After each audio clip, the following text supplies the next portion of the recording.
should no longer be seen as beggars. It is us who should give to others what we have not finished consuming.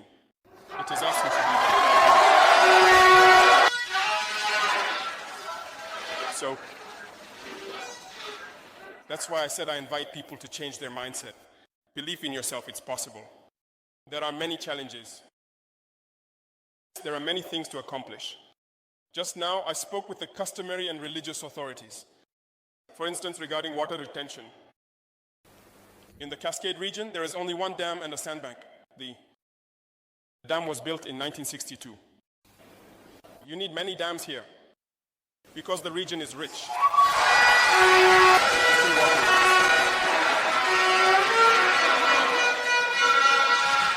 The entire border area, whether it's the Cascades region or the Southwest region, it rains abundantly.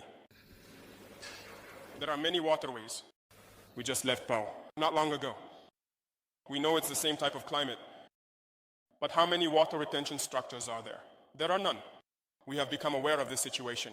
That's why I instructed the minister to first equip the sanitation department so it becomes operational. That is to have its own machinery capable of developing the lands themselves.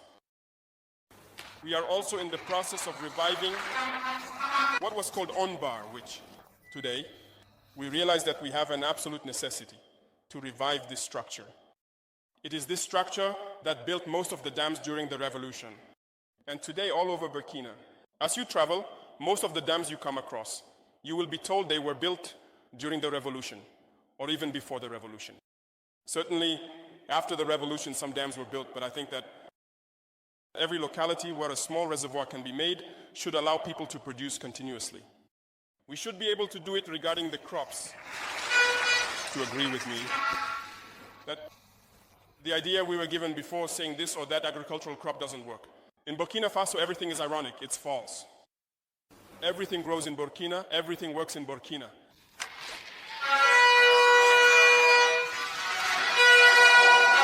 You must commit right now. We are starting the month of May. Clear the land.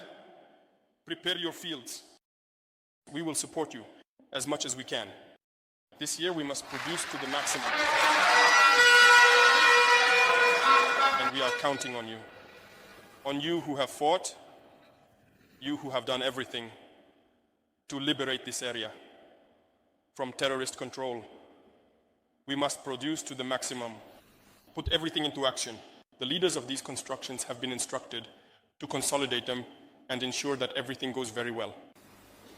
So this is to tell you that the issue of agriculture is dear to us, and the issue of processing is also dear to us. When we start producing, we will immediately think about processing. On the way here, I was watching our mothers selling mangoes. Many of them, maybe in 2 or 3 days, if they haven't been able to sell the mangoes, they will rot. They will be forced to throw them away. And it's certain that since independence, this is how it has been happening. When the mango season arrives, that's what happens.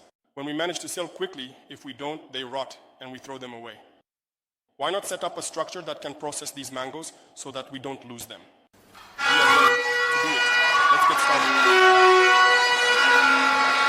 This is to say that when we travel through our different cities, we see the realities of the populations, and it should lead us to change our mindset.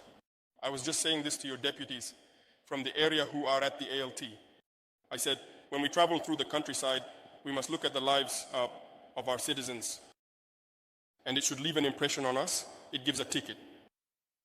When we think that we can make an effort to change their lives, everything should be directed towards that. And it is possible. And we will do everything to develop those industries. Right now you are talking about Minoufa. There is already a project to expand Minoufa. With our wheat production, we have understood that it is possible. We do not need to import flour into Burkina because we can produce wheat. We can process it. So we have understood that.